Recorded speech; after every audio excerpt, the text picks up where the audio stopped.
Hello, everyone. Welcome to Michael's Record Collection. This is a very special episode. I guess you could say it's not a typical episode, as today I don't have a guest. It's just me. But I thought what I would do for this episode is bring to light some things that have been a problem for me and how I've kind of circumvented them, circumvented the problem. So I thought for this episode, I would bring something to your attention that happens to me a lot. And it may not happen to you, but maybe it does. And maybe this is something I can share with you, my method of getting around that thing, that problem. And maybe it will help you. Or maybe you can tell me your solution to the problem and help me out. I'm always looking for new methods of solving problems. But the problem here that I want to talk about to start this show is that I want to talk about what do you do when you can't decide what album you want to play? I mean, it happens. I mean, if you're like me, you get asked, I don't know, 3 or 4 times a week, what do you want for dinner? Or what do you want to, where do you want to go for lunch? And I never know. I mean, you'd think after 50 plus years of having time to figure it out that I would have an answer. But the truth is, I like many different kinds of food. I like many different kinds of restaurants, and I don't have a strong opinion. So it's not that I don't care, it's that I can't pick. I'm indecisive. And the same thing happens with my music collection. I mean, I've got, I don't have a big vinyl collection yet. I've got a little over 150 titles.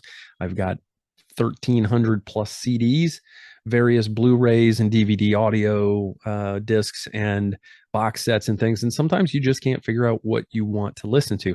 And this also happens to me at work because I had the earphones on at work in my cubicle, and sometimes I'm just not sure what it is I want to listen to. So I've come up with a couple of methods that are very helpful, and I wanted to share those with you. And again, if you have ways that decide what you're going to listen to, I would be open to hearing those as well. So make sure you leave me a comment, or you can email me at Michael's Record Collection at gmail.com. So the first way I want to discuss is that I keep what I call the rotation, and it sounds fancier than it is, but basically what I did was I keep a Google document, and I jotted down. This thing started at 5 or 10 maybe, and then grew to 15, and then any more than 15, it's a little big. But basically, what I do is on this Google Doc, I wrote down 15 band names or artist names, and I just decided I'm going to listen to their catalog in their entirety. But rather than maybe get fatigued over the course of a long catalog, like maybe somebody like Prince or Elvis Presley or somebody's got a lot of records out. Rather than listen to one after another, like some people like to do, I decided to split them out, separate them. So what I do is I have these 15 artists, and I will listen to album one, and then I move them to the bottom. Next artist, album one, move them to the bottom. That's how I started. Because different artists have different numbers of albums, they're all over the place now. It's not like I've got 15 rotating out one after another. So, it's what I like about this method is that it's a Google Doc, so I can get it on my phone, I can get it at work, I can get it at home. Whenever I'm having trouble deciding what is it that I want to listen to right now, because I might have 600 records that any one of them would do in that moment. I'm just not, nothing's really tugging at me over the others. And rather than spending a lot of time on it, I just like to have some kind of method in place that I know what I'm going to be. I know where I can go and find out what the next thing I'm going to play is. Back in the day, in the 80s, in the early 80s, I used to have an Atari 1200 XL computer. Yes, an Atari computer. And I wrote a basic program to help help me determine what I was going to listen to. And at that time, I think I was mainly into cassettes. I had about 200 or maybe 250. And I just made a random number generator. I assigned every cassette that I bought a number, and when I would get new ones, I would add to the program. So I would just boot up the computer. Sounds fast, but it's not, because back then it took longer to boot up a computer than it does now, and everybody complains about how long it takes to boot up their computer now. So imagine that. And then you had to load the program. In this case, it was on a floppy disk. And I would stick it in there. And so it would take like, I don't know, close to 5, 6, 7 minutes before I could just run the program and it would tell me what album I was going to be listening to. It's like, oh, here you go. You're going to be listening to Never Surrender by Triumph or something. But I did appreciate that because there were times I just couldn't decide, and I don't want to spend a lot of time on it. So that was a good method. Now I have other methods. I'm gonna actually show you what the rotation looks like. So I'm gonna explain it first. The 15 bands, they rotate out after you go through their discography.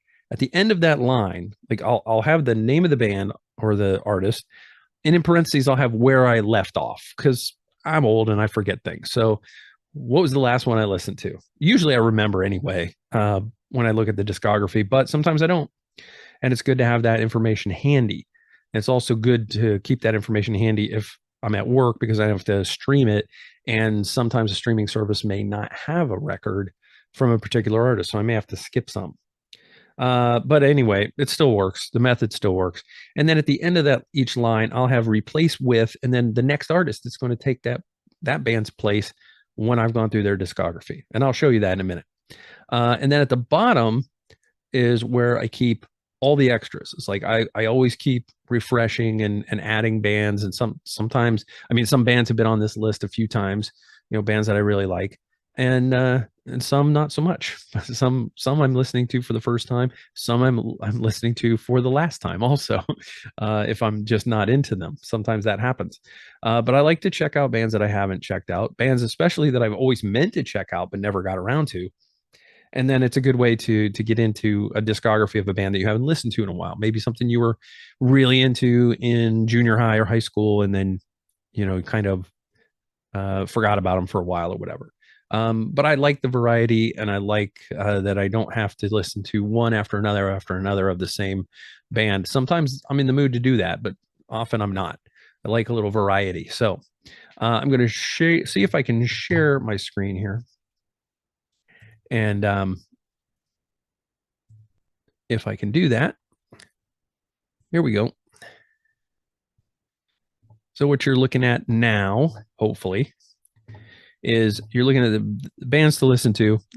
It's very fancy, obviously. And I keep 15 artists. So the artist is here. And then, for example, Dan Fogelberg, the last one I listened to from Dan was River of Souls. And then I have replaced with Valerie Carter in this case. So what happens is I've got this list at the bottom with more than the 15, and then I just insert them. For example, Bon Iver is now at the top because I just listened to Journey's Revelation earlier today, and which will be replaced with Bob Mould after I finished the Journey catalog. So I moved it from the top to the bottom. Now the next one is Bon Iver. It doesn't have a through whatever because I haven't started him yet. So I will listen to Bon Iver's debut album, and then I will put replace with, I'll type that up here, and then I will add Frankie, replace with Frankie in the Knockouts. I'll move this up to the top, and that will be the next on deck. This is like the on deck circle in baseball. It's like you're next. So as you can see, there's a variety. There's singer songwriter stuff, Americana kind of thing. You've got some classic rock, Queen, Foreigner. I went through the whole Kiss discography and decided to go back and do the solo albums, Mumford and Sons, something a little more recent, and then Dolly Parton. I've been on Dolly Parton's catalog for a long time because her discography is insanely big, and she's been on here for a few months. And I'm still in the 1990s albums of hers.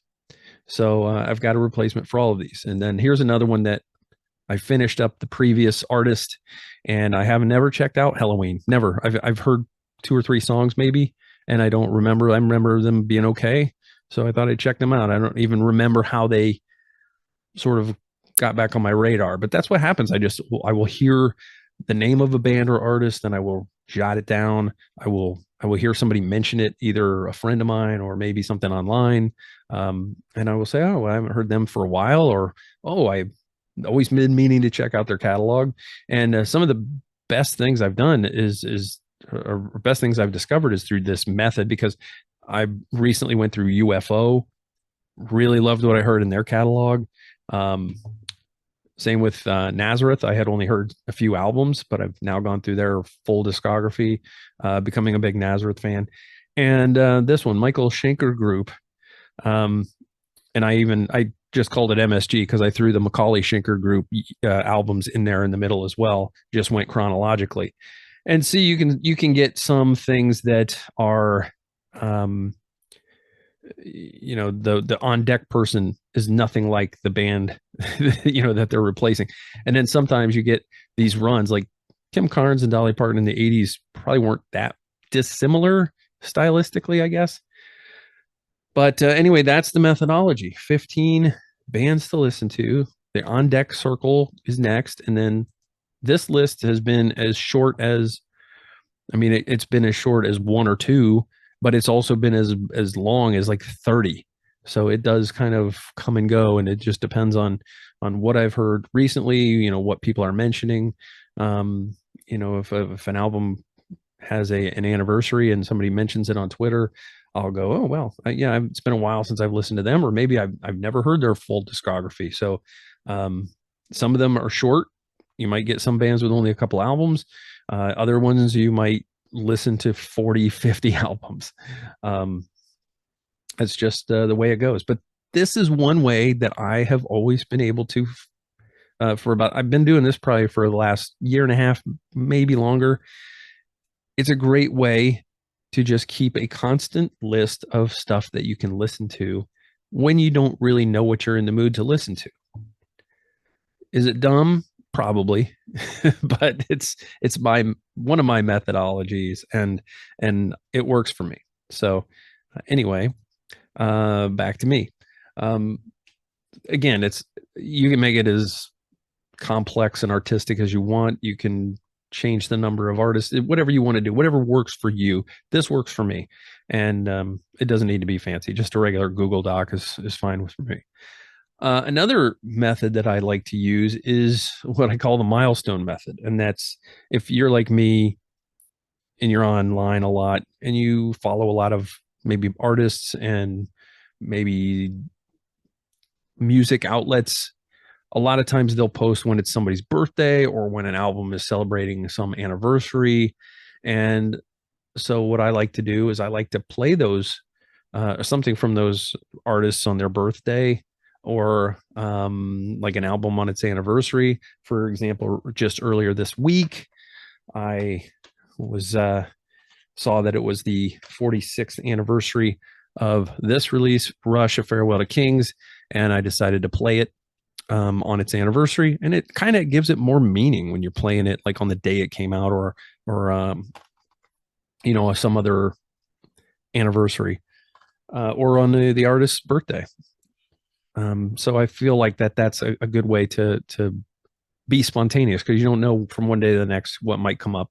Some people have really good memories. They can tell you, when everybody's birthday is and their favorite band, when each album came out, like the exact date. This stuff doesn't stick in my head, so I kind of need some help with that. The other day I found out it was Al Stewart's birthday, and so I threw this on the turntable. It's Time Passages. Whether I'm playing a record or the Blu-ray or the CD, this one just turned 20. Iron Maiden's Dance of Death just turned 20. Doesn't matter what the format is, and sometimes it's just streaming, especially when I'm going through stuff that I don't necessarily own. And that happens a lot with the rotation method, is that some of that stuff just has to be streamed, and that's why it's perfect for work. And then that's pretty much where I do my listening during the week on streaming with that methodology. But that methodology also works at home if I just can't figure out what it is I want to listen to, and I'll just pick out whatever I'm in the mood for. If I'm in the mood to spin the CD, great. If I just want to play it in iTunes, I'll do that. Or if I have the record, maybe that's the good way to go. Normally, I just want to hear something in the best quality that I own. And sometimes that's a DVD or a Blu-ray. Sometimes it's a CD. Sometimes it's vinyl. So, anyway, those are the major ways that I decide what I'm going to listen to when I don't know what I want to listen to. I hope this has been helpful for you. I hope you also maybe have some thoughts that you can share with me on things that you do. Maybe even share some of your secrets on what to pick for a restaurant when you don't know what you want to eat for lunch, because that's a big one. That's a big problem for me. Anyway, I hope you enjoyed this silly little sidebar into how to kind of manage your listening and your record collection and your CD collection. That's not something that we often get into on the show, but I hope you enjoyed it. I enjoyed bringing it to you. I've opened up to you. Now you can tell me what an idiot I am and how silly my methodology is. And then, of course, there are also other times when I do other things like take the recommendations on Tidal. I used to be on Spotify, but I'm on Tidal now. Sometimes there's really good recommendations, or they'll have like the most recent releases that sort of should be in my wheelhouse based on my listening habits, which are kind of all over the map because I've been doing this methodology of rotating artists, whether I've listened to them 1,000 times or never listened to them at all. So yeah, sometimes those streaming services can come up with really good recommendations and can turn you on to some great new music. Sometimes I'll just go to the front page and see what's hot and see what everybody's into, and I'll just listen to that just to see what the fuss is about. That's how I first listened to Olivia Rodrigo, for example. So anyway, that'll do it for this episode of Michael's Record Collection. Again, I hope you enjoyed it or got something out of it. And again, tell me your methods of determining what you want to hear when you're not sure what you want to hear. I'd love to hear from you. Write to me at michaelsrecordcollection@gmail.com. Drop me a comment in the comment section below this video. I'd love to hear from you. All right. Thanks, everybody. See you next time.